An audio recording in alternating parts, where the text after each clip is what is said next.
Ketika kita bicara tentang Al-Quran, ya, maka kita akan katakan bahwa Quran itu istimewa. Maka ketika Allah katakan Quran itu istimewa, maka siapapun yang bersentuhan dengan Al-Quran pasti istimewa. Nah, kalau kita lihat siapa sih manusia yang paling istimewa di muka bumi ini, maka jawabannya adalah baginda Rasulullah SAW. Kenapa baginda istimewa? Karena baginda diberikan Al-Quran. Maka nama lain daripada baginda Rasulullah adalah Sayyidul Awwalin wa Sayyidul Akhirin, penghulu orang yang pertama dan penghulu orang yang terakhir. Yang kedua, kalau kita katakan juga ada satu malaikat yang menjadi wasilah disampaikan Al-Quran, yaitu malaikat Jibril. Maka kalau kita tanya mana malaikat yang paling istimewa, maka jawabannya adalah malaikat Jibril. Dia bergelar Sayyidul Malaikah, penghulu para malaikat. Kalau ditanya kenapa? Karena melalui malaikat Jibril Allah sampaikan Al-Quran kepada baginda Rasulullah SAW. Nabinya istimewa karena Al-Quran, malaikatnya istimewa karena Al-Quran. Bukan hanya itu saja, bahkan Allah mengistimewakan bulannya. Maka 12 bulan yang kita kenali itu, mana yang paling terbaik? Maka kita akan jawab adalah bulan Ramadan. Kalau ditanya kenapa bulan Ramadan menjadi bulan terbaik? Karena Al-Quran diturunkan pada bulan Ramadan. Bahkan bulan Ramadan dijadikan bulan puasa karena di dalamnya diturunkan Al-Quran. Nabinya terbaik karena Al-Quran, malaikatnya terbaik atau istimewa karena Al-Quran, bulannya istimewa karena Al-Quran. Ada satu lagi yang istimewa, malam.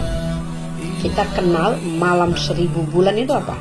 Lailatul Qadar. Maka kalau kita katakan kenapa nilainya 1000 bulan lebih baik daripada 1000 bulan, karena Al-Quran diturunkan pada malam Lailatul Qadar. Jadi Masya Allah, ya, nabinya istimewa karena Al-Quran, malaikatnya istimewa karena Al-Quran, bulannya istimewa karena Al-Quran, malamnya istimewa karena Al-Quran. Seandainya Al-Quran bersama kita, seandainya kita ada, diri kita ada Al-Quran, bagaimana mungkin kita tidak menjadi orang yang istimewa? Masya Allah. Maka di dalam hadis dikatakan khairukum man ta'allama al-Quran wa 'allamahu. Sebaik-baik kamu adalah yang belajar dan mengajarkan Al-Quran, karena kita menyentuhkan diri kita kepada Al-Quran. Dan kebalikannya, kalau sekiranya tidak ada Al-Quran di dalam diri kita, apa yang terjadi? Ada satu ungkapan hadis yang mengatakan rumah yang tidak dibacakan Al-Quran di dalamnya kal baitil kharab, seperti rumah yang tidak berpenghuni. Maksudnya rumah berhantu, rumah kumuh, ya, rumah yang buruk.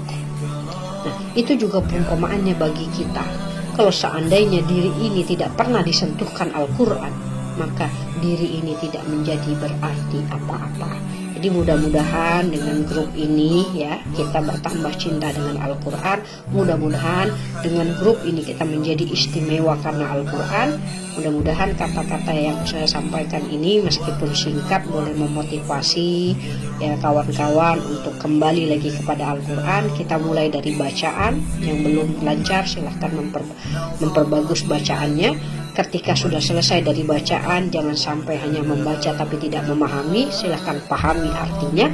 Dan jangan sampai hanya membaca artinya tapi hati tidak tersentuh. Maka silahkan memikirkan ayat-ayat Al-Quran. Dan terakhir mudah-mudahan kita dapat mengamalkan isi Al-Quran. Jadi ini saja yang boleh saya sampaikan. Assalamualaikum warahmatullahi ta'ala wabarakatuh.